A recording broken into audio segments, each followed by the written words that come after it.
रहीम अस्सलाम वालेकुम नादरीन, आप यूट्यूब चैनल देख रहे हैं। मैं इमरान खान हूँ। नादरीन, सबसे पहले और बड़ी खबर ये है कि बलूचिस्तान में जो ज़ियारत के शोधा हैं जिन्हें सड़कों पर रखा हुआ था गुज़िश्ता एक हफ्ते से ज़ायद हो गए, अब वहाँ पे हुकूमत और लवाहिकीन के बीच में मुआहदा तय पा गया। ये धरना चल रहा था, हज़ारों लोग यहाँ पे मौजूद थे और 8-9 दिन गुजरने के बाद बिल आखिर हुकूमत को होश आई और उन्होंने मुतालबा तस्लीम किए मुजाहिरीन के।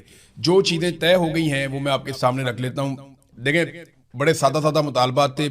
जल्दी से मैं आपको मुतालबात बताता हूँ, फिर आपको बताता हूँ तस्लीम क्या कर लिया गया हुकूमत की जानिब से। नंबर 1, ज़ियारत वाक़े की तहकीकात के लिए बलूचिस्तान हाई कोर्ट के 2 जजों पर मुश्तमिल एक बाइख्तियार अदालती कमीशन कायम किया जाए। पहला मुतालबा ये था और ये कमीशन सानिया ज़ियारत के तमाम पहलुओं के बारे में शफाफ तरीके से तहकीकात करे और कमीशन जिसको भी जिम्मेदार ठहराए उनके खिलाफ बिला इम्तियाज कार्रवाई भी की जाए। तो बड़ा वाज़ेह तरीके से उन्होंने पहला मुतालबा रखा था।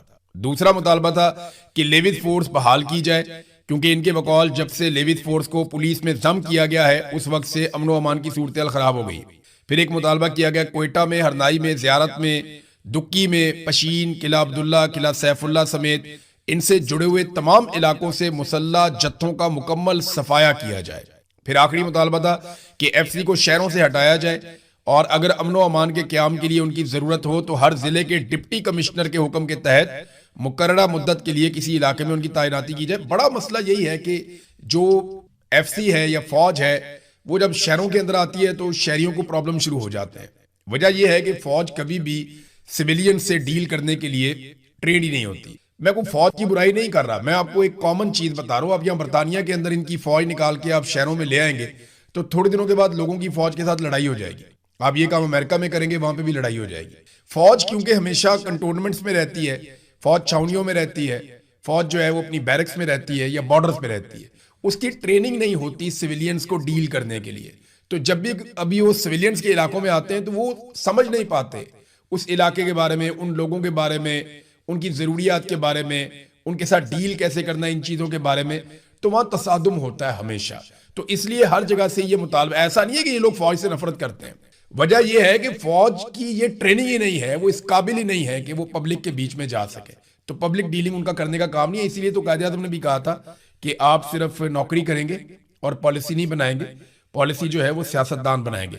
बहरहाल जो मुआहदा हो गया उनमें जो चीजें तय पा गई हैं वो मैं आपके सामने अभी रख देता हूं। नंबर 1 तो फौरी तौर पे जो जिस चौक के अंदर ये एहतजाज हो रहा था, जिस फाटक के पास, ये कोयला फाटक था, इसका नाम अब तब्दील कर दिया गया है और इसका नाम शोहदा ज़ियारत के नाम से मंसूब कर दिया गया और फौरी तौर पे इसका नोटिफिकेशन जारी कर दिया गया है। सानिया ज़ियारत की तहकीकात के लिए जुडिशल कमीशन तश्कील देने पर भी इत्तफाक कर लिया गया है और वज़ीर आला बलूचिस्तान की सरबराही में एक अमन व अमान की सूरत हाल पर अपोजिशन जमातों और मारे जाने वाले पुलिस एहलकारों के लवाहिकीन का एक मुश्तरका इजलास भी मुनक्कद किया जाएगा। मुआहदे के मुताबिक बलूचिस्तान के शहरी इलाकों में पुलिस फोर्स की इस्तेदाद, अफरादी कुव्वत और उनकी सलाहियतों में इजाफा किया जाएगा, उन्हें फैसिलिटेट किया जाएगा। देखिए, जब पुलिस को फैसिलिटेट करेंगे या पुलिस ताकतवर होगी तो फिर आप FC को वहां से निकालेंगे और उन्हें आप बॉर्डर पे ले जाएंगे जहां उनका काम है। लिहाजा जरूरी यह है कि पुलिस को आप मजबूत करें। यही काम खैबर पख्तूनख्वा में भी कहा जा रहा था लोगों की जानिब से, इवन पुलिस की जानिब से भी। फिर यह भी कहा गया कि जो लोग शहीद हुए हैं इन पुलिस एहलकारों को पॉलिसी के तहत शहीद करार दिया जाए, लवाहिकीन की कफालत की जाए, बच्चों की तालीम और मुआवजा जो है पॉलिसी के मुताबिक वो फराहम किया जाए और जो भी इनके ड्यूज बनते हैं वो इन्हें फौरी तौर पे जारी किए जाए। ये बहुत ज़रूरी है कि ये सब किया जाए, क्योंकि बाज़ औक़ात जो पिसे हुए तबकात हैं या गरीब पुलिस वाले हैं उनके साथ वैसा सलूक नहीं होता जो दूसरे शोहदा के साथ होता है। तो ये भी उनका एक मुतालबा था, ये फौरी तौर पे पूरा होना चाहिए। तो नाज़रीन, ओवरऑल हुकूमत ने अब मुतालबा तस्लीम कर लिए। ये पहले दिन कर लेते तो इतने दिनों तक शोहदा की लाशें सड़कों पर तो ना पड़ी रहती। बहरहाल देर आए दुरुस्त आए, हुकूमत ने मुतालबा तस्लीम कर लिए। पहले ये ढिटाई पे उतरे हुए थे कि जी हम बात नहीं मानेंगे, हम इसका जुडिशल कमीशन नहीं बनाएंगे, हम इसके ऊपर कोई इंक्वायरी नहीं करवाएंगे, हम जो है वो शोहदा का जो उनका इज्जत और उनकी जो तकरीम है वो उनको नहीं देंगे, लवाहिकीन की बात भी नहीं सुनेंगे। लेकिन वो लोग डट गए। हुकूमत को लगता था 2 दिन, 4 दिन, 5 दिन में ये लोग चले जाएंगे, लेकिन जब दिन काफी बढ़ गए तो फिर हुकूमत को सरेंडर करना पड़ा शोहदा के लवाहिकीन और धरना देने वाले लोगों के सामने। तो अब जो शोहदा है उनकी तदफीन होगी, लेकिन अफसोसनाक सूरत हाल ये है कि बलूचिस्तान में इस वक्त भी जबरी गुमशुदगियों का सिलसिला जारी है।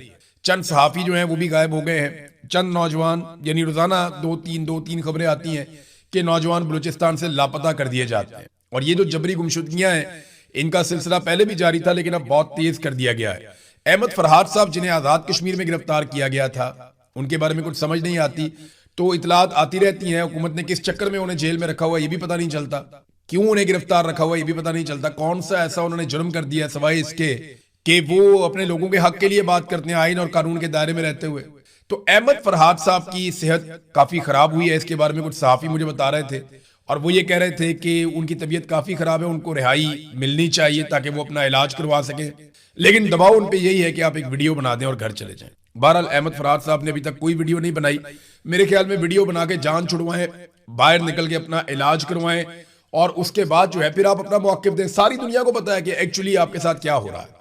आप अगर वीडियो बना भी देंगे ना, कोई अगर अहमद फरहाद साहब वीडियो बना देंगे या कोई वीडियो बना देंगे वो जो शौकत नवाज मीर साहब हैं, इससे कोई फर्क नहीं पड़ेगा। लोगों को पता है जबरदस्ती बनवाई है, पकड़ के बनवाई है। इंसान लोहे का तो नहीं बना हुआ होता, इंसान कोई बहुत मजबूत, कोई स्टील का बना हुआ तो नहीं होता। आप मुझे दे दें कोई भी एक जर्नैल और दें मुझे एक हफ्ते के लिए, मैं वीडियो रिकॉर्ड करवा दूंगा उससे, जो वीडियो आप कहेंगे मैं रिकॉर्ड करवा दूंगा।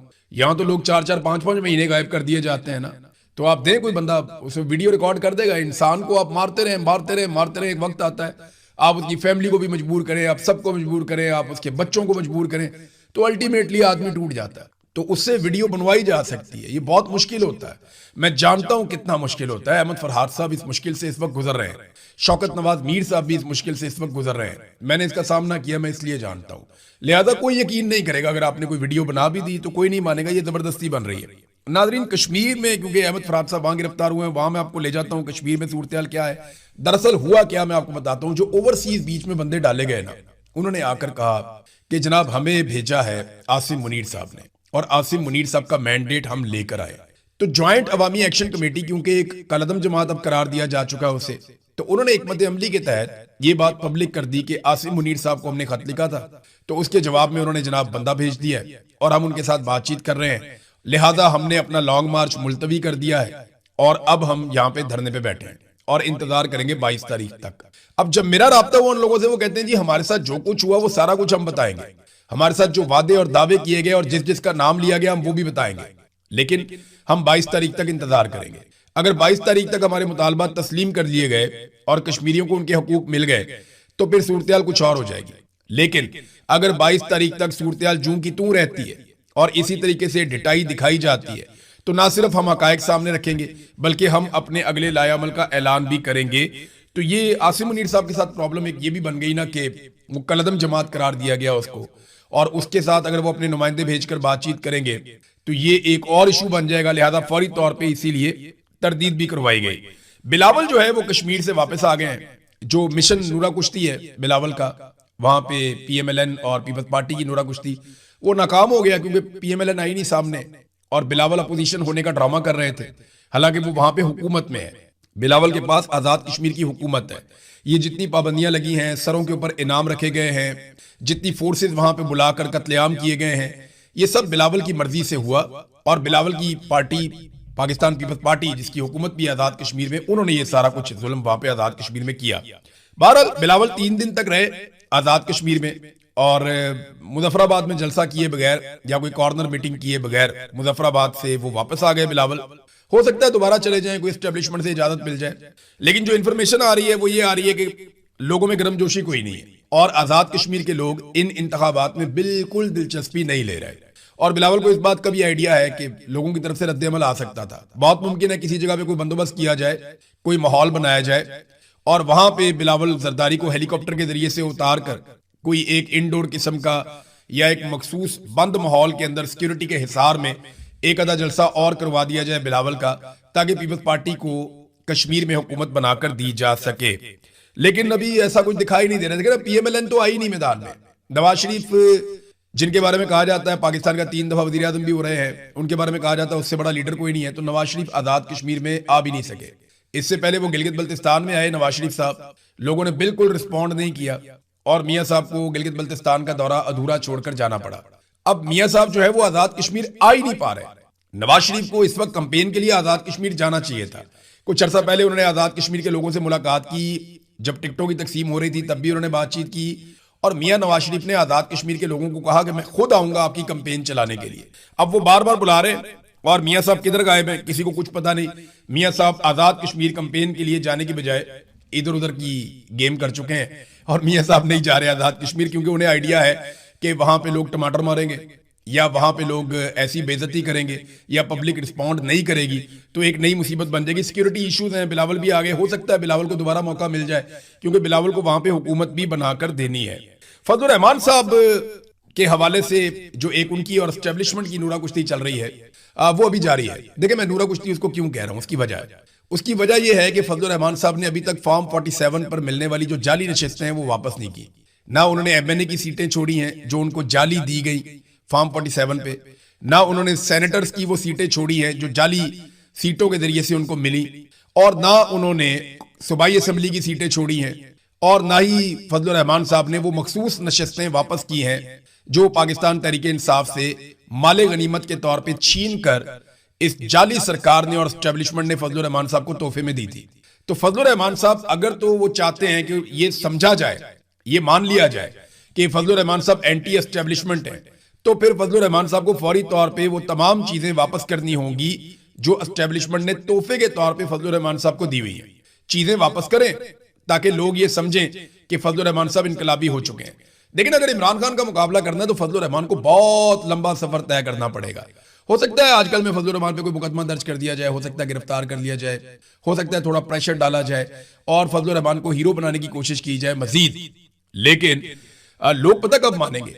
लोग तब मानेंगे जिस दिन फजलुर रहमान को और उनके सारे भाइयों को नाअहल कर दिया जाएगा, उनके बेटे को इलेक्शन के लिए नाअहल कर दिया जाएगा, जिस दिन फजलुर रहमान साहब की पार्टी में 15-20 हजार लोगों को इकट्ठा गिरफ्तार कर लिया जाएगा, कोई 35-40 हजार अफराद के ऊपर FIR हो जाएंगी, जिस दिन फजलुर रहमान पे 300 मुकदमा दर्ज हो जाएंगे, जिस दिन फजलुर रहमान साहब की फैमिली को गिरफ्तार कर लिया जाएगा, जिस दिन फजलुर रहमान साहब की पार्टी के कारकुनान 8-8, 10-10 हजार की तादाद में पकड़ के जेलों में भर दिए जाएंगे, जिस दिन फजलुर रहमान साहब की पार्टी के लोगों को जबरी तौर पे गुमशुदा किया जाएगा, उनकी पार्टी का इंतखाबी निशान छीन लिया जाएगा, उनकी पार्टी की रजिस्ट्रेशन खत्म कर दी जाएगी और उनकी पार्टी के लोगों को अगवा करवा के उनसे बयान दिलवाए जाएंगे कि मेरा फजलुर रहमान साहब की पार्टी से या फजलुर रहमान से कोई ताल्लुक नहीं है, पाक फौज जिंदाबाद।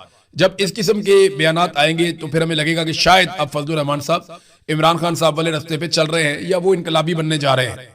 जिस दिन फजलुर रहमान समेत उनकी सीनियर क़यादत सारी की सारी जेल में चली जाएगी ना, जब फजलुर रहमान साहब को जेल में बिल्कुल ऐसे रखा जाएगा जैसे एक कैद तन्हाई है, फजलुर रहमान साहब किसी को मुलाकात नहीं कर पाएंगे, ना उनकी आप तस्वीर देख पाएंगे, ना आप उनकी वीडियो देख पाएंगे, ना आप फजलुर रहमान साहब का कोई आवाज सुन पाएंगे, तो फिर ऐसा महसूस होगा कि जैसे फजलुर रहमान साहब अब इनकलाब के रास्ते पे चले। तो फजलुर रहमान साहब के लिए मशवरा यह है कि ये बहुत लंबा और कठिन सफर है, आपसे नहीं होगा। आपने बड़ी पुरसाइश जिंदगी गुजारी है, आप स्टेटस को का हिस्सा है, आपके बड़े अच्छे ताल्लुकात है सबसे, आप ताल्लुकात बनाकर रखें, लोग आपकी बातों में नहीं आएंगे। ये नूरा कुश्ती कुछ भी नहीं बेचती। अगर आपने इमरान खान बनना है तो इमरान खान वाली कुर्बानियां आपको देनी पड़ेंगी। नंबर 2, अगर आप ये कहते हैं कि आप इनकलाबी बन गए हैं तो मिलिट्री एस्टेब्लिशमेंट की तरफ से दिए गए तोहफे यानी फॉर्म 47 की सारी सीटें, चाहे वो सेनेट की हैं, कौमी असेंबली की हैं, सूबाई असेंबली की हैं या मखसूस नशिस्तें हैं, वो सारी नशिस्तें आप वापस करें और साथ ही साथ आप 26वीं और 27वीं आईनी तरमीम के लिए और पाकिस्तान में रजीम चेंज ऑपरेशन करने के लिए इमरान खान साहब से और पूरी कौम से माफी मांगे, तो फिर तो फजलुर रहमान साहब बात बन जाएगी। देखिए फजलुर रहमान साहब की जगह जो असल में बंदा लड़ाई लड़ गया है ना, वो जावेद हाशमी साहब। जावेद हाशमी साहब को गिरफ्तार किया गया, 79 साल उनकी उम्र है, यानी 80 साल के होने वाले हैं। उनकी सालगिरह का दिन था और जिस दिन उनकी सालगिरह थी उस दिन जावेद हाशमी साहब को उनके घर से गिरफ्तार किया गया। ये आदमी वाकई अपने जमीर का कैदी है, ये वाकई एस्टेब्लिशमेंट का बागी है और मुजामत का एक मीनार है जावेद हाशमी। आप देखें ना नवाज शरीफ कितना बदकिस्मत है। इस आदमी ने, नवाज शरीफ जब मुल्क छोड़ के चला गया डील करके परवेज मुशर्रफ से, तो ये आदमी तब भी डटा रहा, ये खड़ा रहा नवाज शरीफ के साथ, इसने लंबी जेलें काटी। लेकिन आज उसी नवाज शरीफ की बेटी की हुकूमत है पंजाब में और भाई की हुकूमत है वफाक में, और उसी जावेद हाशमी को उसके घर से गिरफ्तार किया जाता है। कमाल नहीं कर दिया नवाज शरीफ ने, नवाज शरीफ की बेटी ने और उसके भाई ने। ये बेफैज खानदान है। ये कल को अभी ये बाजवा के खिलाफ बोलते हैं, इससे पहले औरों के खिलाफ बोलते थे, मुशर्रफ के साथ डील की, फिर मुशर्रफ के खिलाफ बोलते रहे, अभी ये कल को आसिम मुनीर के खिलाफ भी बोलेंगे। आजकल तो ये हर वक्त ये कहते हैं ना आसिम मुनीर ये हैं वो हैं, कल को ये आसिम मुनीर के खिलाफ भी बोलेंगे, आप ये याद रखिएगा। जावेद हाशमी साहब ने जो आखिरी ट्वीट किया, वो ट्वीट जावेद हाशमी साहब का जर्नैलों के बारे में था और उन्होंने कुछ मिसालें देकर याह्या खान की या बाकी जर्नैलों की उन्होंने बताया किस तरीके से पाकिस्तान को तबाह बर्बाद किया गया और उन्होंने कहा कि आज भी उसी रास्ते पे आप लोग चल रहे हैं। तो उसके बाद अचानक से फिर गिरफ्तारी के लिए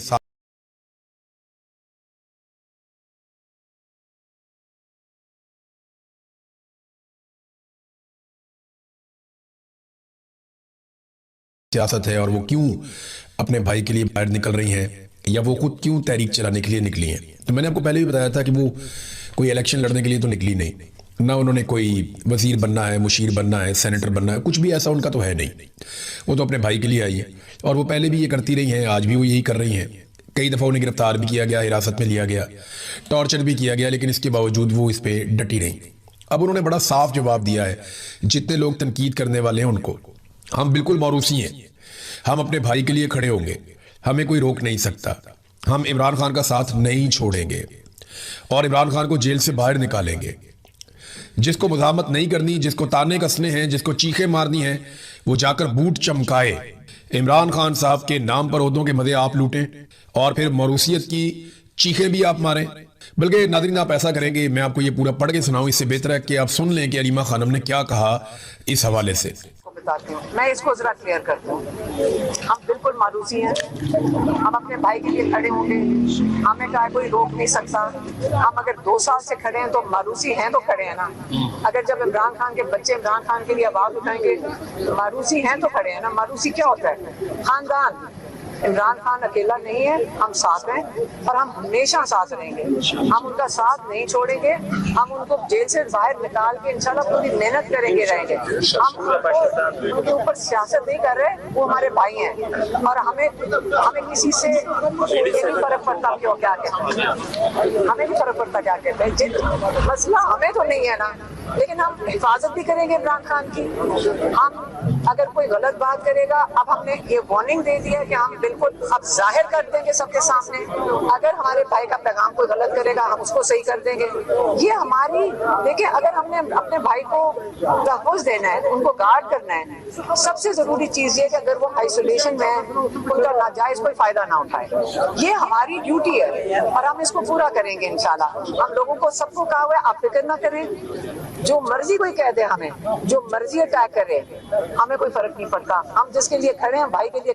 अच्छा जी, बड़ी वजाहत के साथ उन्होंने कह दिया और साफ उन्होंने जवाब दिया कि जिसने जो करना करे और हम तो खुलकर जो इमरान खान का मौक़िफ़ है वही कौम के सामने रखेंगे और किसी को उनकी कैद तन्हाई का गलत फ़ायदा उठाकर गलत इन्फॉर्मेशन बाहर पहुंचाने की या सिचुएशन को मैनिपुलेट करने की इजाज़त हम नहीं देंगे। तो ये बड़ा क्लियरली एक मौक़िफ़ आ गया। काजी फायद ईसा सबसे बड़ा मुजरिम है इस कौम का, यानी अगर आप टॉप के बड़े बड़े मुजरिम निकालें ना, तो एक तो मिलिट्री एस्टेब्लिशमेंट है, जनरल बाजवा, उसके बाद बारी आ जाती है जनरल आसिम मुनीर की, फिर बीच में नदीम अंजुम ने बहुत तबाही फेरी। अभी जो DGISI है वो गो के ज़्यादा मीडिया के अंदर डिस्कस नहीं होते, लेकिन जो कुछ भी हो रहा है वो DGISI है। जो कुछ भी आज सेक्टर कमांडर्स कर रहे हैं, रिस्पॉन्सिबिलिटी तो जाती है हर तरफ। तो जो बड़े बड़े लोग हैं उनमें जहाँ मिलिट्री के लोग मौजूद थे जिन्होंने गलत किया, कुछ सियासतदान उनके सहूलतकार बने, वहीं पे जजेस में कुछ ऐसे घटिया किरदार थे जिन्होंने पाकिस्तान का बेड़ा गर्क कर दिया। उसमें जो सबसे मकरूह किरदार था, सबसे घटिया किरदार था, वो काजी फायद ईसा का था। आज जो चीफ जस्टिस है याह्या अफरीदी, याद रखिएगा, इस आदमी ने भी बहुत नुकसान पहुंचाया। इसने कंप्रोमाइज किया और अदालत का हुलिया ही बिगाड़ दिया। इसने हर वो केस दबाया और हर उस चीज को दबाकर बैठ गया जिस चीज से इंसाफ मिल सकता था या पाकिस्तान में अदलिया बच सकती थी। आज अदलिया जितनी कंप्रोमाइज्ड और कमजोर है, उसकी सबसे बड़ी वजह, काजी फायद ईसा से भी ज्यादा बड़ी वजह, वो याह्या अफरीदी है। लेकिन बुनियाद इन सारी चीजों की काजी फायद ईसा ने रखी थी। काजी फायद ईसा ने एक फैसला दिया था बड़े गुस्से में आके, मुनाल रेस्टोरेंट वाला, वह मुनाल की दीवारों पे अभी भी लिखा हुआ है, काजी फायद ईसा को गालियां लिखी हुई हैं लोगों ने। बेशुमार लोग वहां काम करते थे, वो रेस्टोरेंट चलता था, काम ठीक चल रहा था, पता नहीं काजी को क्या तकलीफ हुई, इसने वो बंद कर दिया पकड़ के।